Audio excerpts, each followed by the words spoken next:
So today's life lesson is geared towards credit cards and what is a credit card and how does a credit card work and what is a credit score and how do I get a good credit score and do I even really need a credit score or anything like that.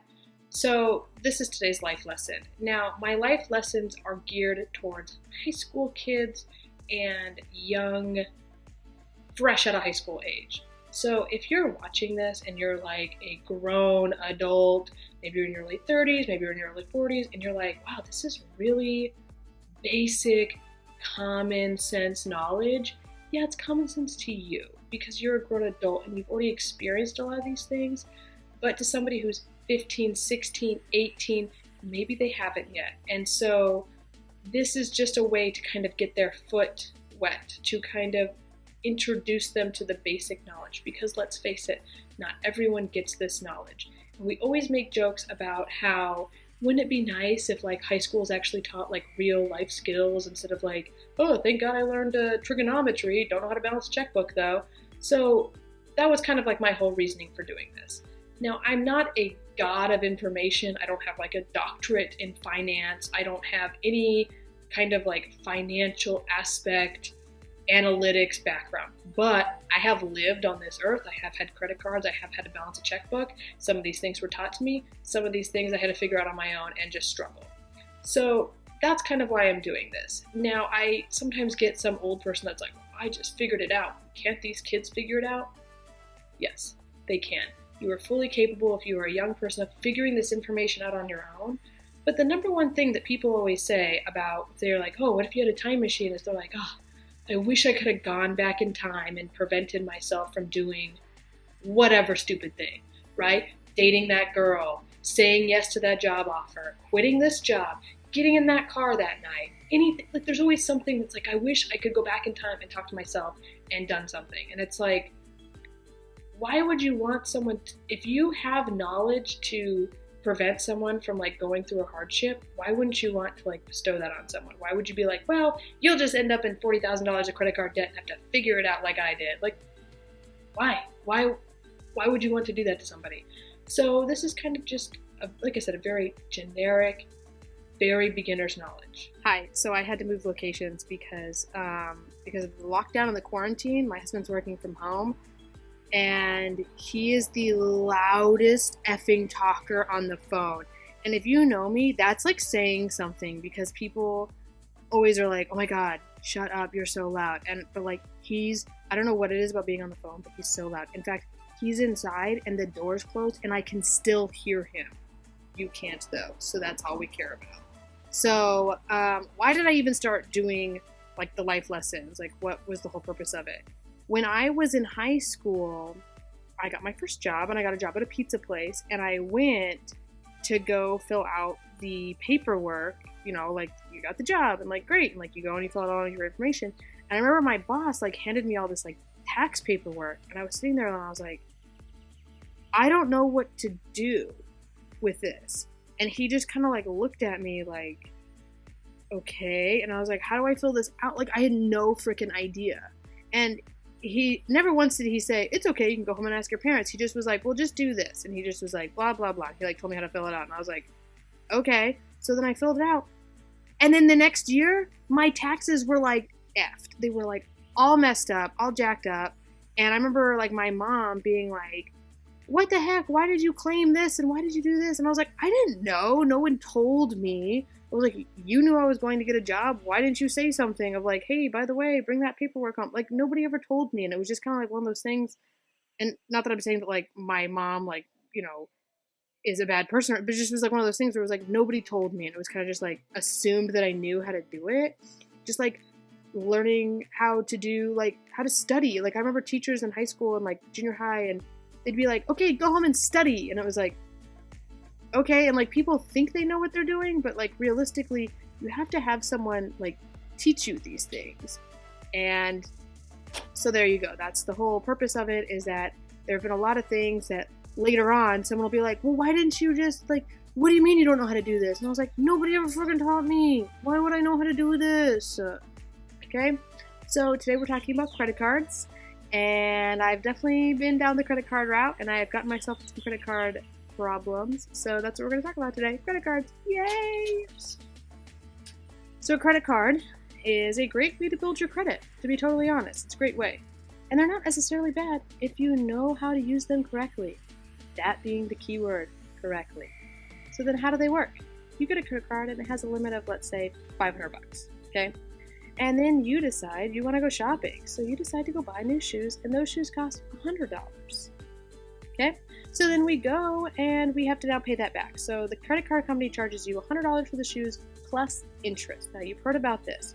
When you get a credit card, you're going to get a little piece of paper. It's like a little book. It's got all this tiny, tiny writing on it. Tons of it, okay?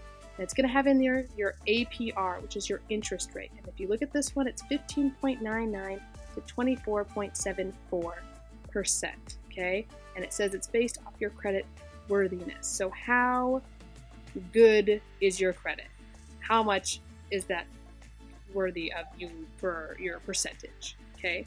So that's how they determine what is your credit interest rate going to be. Is based off your credit score. So your APR stands for your annual percentage rate. Annual meaning yearly, right? So let's use the lower number. We're going to use that 15.99, and we're going to divide that by 12 because there are 12 months in a year. Amazing, right? And that gives us 1.3325%, which means every month that is the interest they will charge you. 1.3325% interest every month. Okay? So not terrible, right? But again, it's a percentage, so it's based off of what you spend. Pause real quick. So I didn't put this in the video because I literally forgot to say it. You don't have to pay interest on something if you pay it off before the next month, called the next billing cycle. So let's say you buy $100 shoes, and 2 weeks later you get a bonus at work, and you have $100 extra, and you're like, you know what? I'm just gonna pay off those shoes right now. You don't have to get charged interest for that. So as long as you pay it off before the next billing cycle, which is 1 month later, there's no interest. So this is another way that some people use to build their credit, is they put things on and then they pay them off right away. Great idea.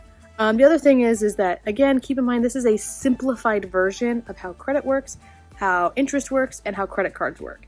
It is a little bit more advanced than this. I will link a video down below for a guy that does much more of the math side of it. So again, going back to how they work, you wanted those shoes, they were $100. The credit card company says you need to give us $100 back plus $1.33 for the interest. Okay, that's really not that bad if you really wanted those shoes. You're probably like, I could pay an extra $1 for one. It's not awful, okay? So you're paying an extra $1.33 for these shoes that you hopefully really, really, really wanted and weren't crappy. Not bad. Let's say you forget to pay your credit card though. They can tack on different fees for missing your credit card payment. The other thing is they will continue to charge you interest. This isn't something where, oh, well, we charge you interest on those shoes in January, so we're never going to charge you interest on them again. No, they will keep charging you interest every month on the balance of your credit card, whether you have paid it or not. Okay, so unless it's paid off, they're going to keep charging you interest on it. So let me give you an idea. You buy the shoes, they cost $100. At the end of the month, you owe $101.33. You pay that minimum payment, which is $20. It's going to be something small because, again, they want you to not pay it all off. 101 minus 33, or 101.33, I can't talk, minus 20 is 81.33. So next month, they're going to charge you interest now on that $81.33. Okay? That's how that works. And if you're like, but miss, this isn't really that bad, if I really want shoes, I'll pay an extra $2. Most people don't buy just one thing. They start buying crap that they don't need, and they rack up all this credit card debt, and they just keep spending. Like this. Okay, so January, $100 for the new shoes. Then you decide to go to Dutch Bros, spend $15 there, and then you buy a new iPhone. So your January bill comes out to $1,129.85. $14 of that is just interest. Okay, just the interest from the credit card company. Okay, let's talk about Valentine's Day comes up. You spend $100 in just stupid Valentine's Day shit that you don't need. $100 for that new Valentine's Day fit, okay, because you need to look good on Valentine's Day. $100 in food because maybe you got hungry, you really want that Chipotle, it's late. Then you make a $25 payment though. Your February bill is now $1,243.54. And they're charging you interest again for now $16.35 in interest. Okay? So let's get to March, and you're like, okay, I'm going to cool it on the spending. I'm just going to buy gas because I need gas. And when your payment comes, you're like, I'm going to pay a little extra, right? I'm not going to pay $20. I'm going to pay $100. So you make a $100 payment. Your March bill now is $1,264 with $17 in interest. Do you see how this starts to build and starts to rack up, and people can get snowballed and have $40,000 in credit card debt, and they don't even know how that happened? It just happens. And if you're like, how do you know all this? See that little pink card there? I know this because I've done it. Okay? When I was in high school, I think it was my first year of college. Went to Victoria's Secret, and the lady's like, did you know if you have an Angels card, you can get this bra for free? And I was like, I don't have an Angels card. She's like, do you want to try and apply for one? It's super easy. And I was like, yeah, I guess. They want you to rack up credit card debt, okay? They want you to spend money in their stores because that's how they can charge you more interest. So when they do that thing where they're like, did you know you could save an extra 5% today by using your Kohl's Charge card? Did you know you could save an extra 5% by using your Target Red card? Did you know you could get those socks for free with your DSW credit card? They want you to open their credit card. They want you to spend the money because then they can charge you interest, and that's how they make money, okay? Victoria's Secret. Let's look at the Victoria's Secret credit card real quick. I don't know why I decided to go to it and then leave it, but let's go to it for real this time, okay? 26.49% is the annual percentage rate on a Victoria's Secret credit card. Divide that by 12, 2.2075% every month on the Victoria's Secret credit card. That's a pretty high APR. In general, that's a pretty high APR. Department stores are always the worst. They're always going to be in the mid to high 20s, okay? So 2.2075 per month. And remember, this is based off of your credit worthiness. You might not even get the credit card if your credit sucks, but usually department stores. Here's the little thing that they have in there. We use a method called daily balance to calculate your credit. That means that they can charge you interest daily, not just per month. They can charge you interest every day if they want. And I'm going to link a YouTube video below. There's a guy that talks all about this. His video is really informative. He's like a total math nerd. I love it. It's great. Okay, so they can charge you interest daily. So then what should you do with a credit card? In my opinion, you should pick something stupid that you can easily pay off each month and use your credit card for that. And then every month, pay off your credit card. And then save your credit card for emergencies, like real ones, like your car breaks down, you need new tires, you have to go to the hospital, something extreme. Okay, so for example, Netflix costs, I don't know, it's like $13 per month. I don't even know how much Netflix costs because I really don't care. I don't have to pay for ads. I can watch Ozark. I'll keep paying for Netflix as of right now, okay? If they try to add in ads, then we're going to have a talk with Netflix. But right now, $13 a month. Put that $13 on your credit card. You know why? Because you have $13, right? You have $13. Put on your credit card each month, pay it off. Easy. The interest on that, if you forgot, was 17 cents. Come on, that's easy. You can do that. Put it in perspective, the interest on an iPhone, a $900 iPhone, which is not even that much, is almost $12 a month.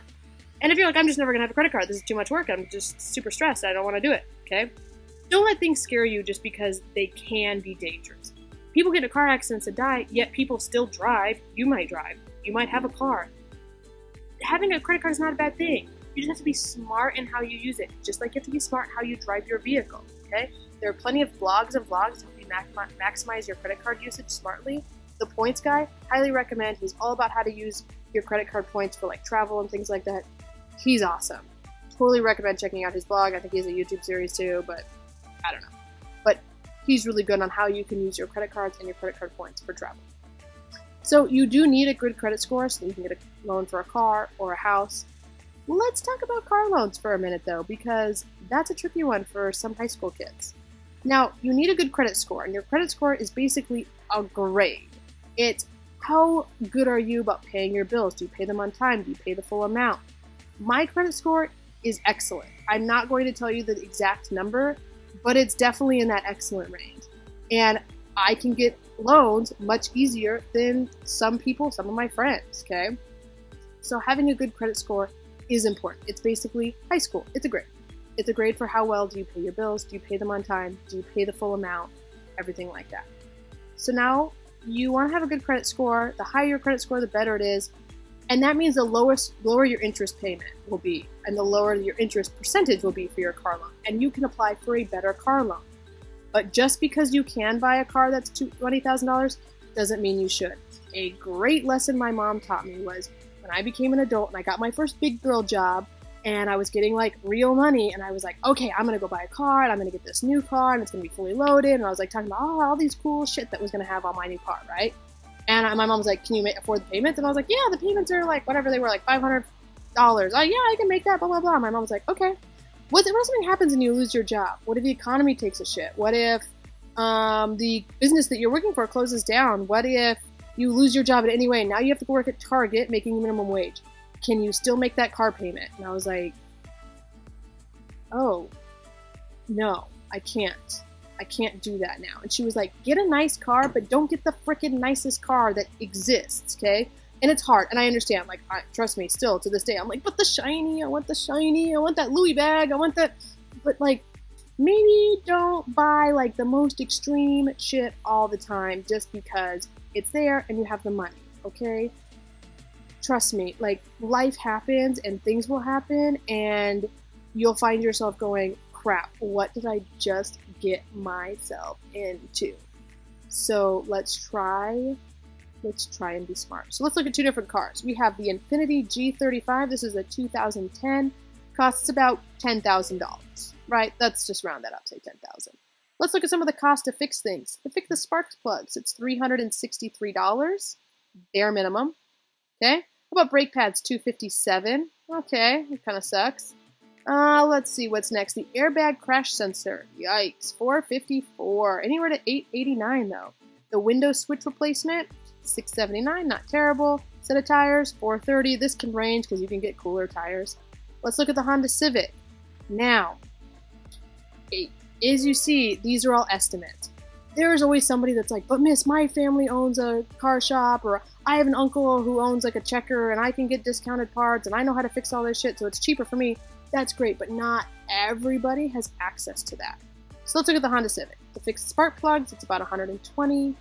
To fix the brake pads or replace the brake pads, it's about $168. So that's a pretty big difference. The airbag crash bag sensor, okay, $321. The window switch, $109 is where it starts. Set of tires, $380. So not a huge difference there. And again, you can get different tires. The moral of the story is luxury cars have more expensive parts.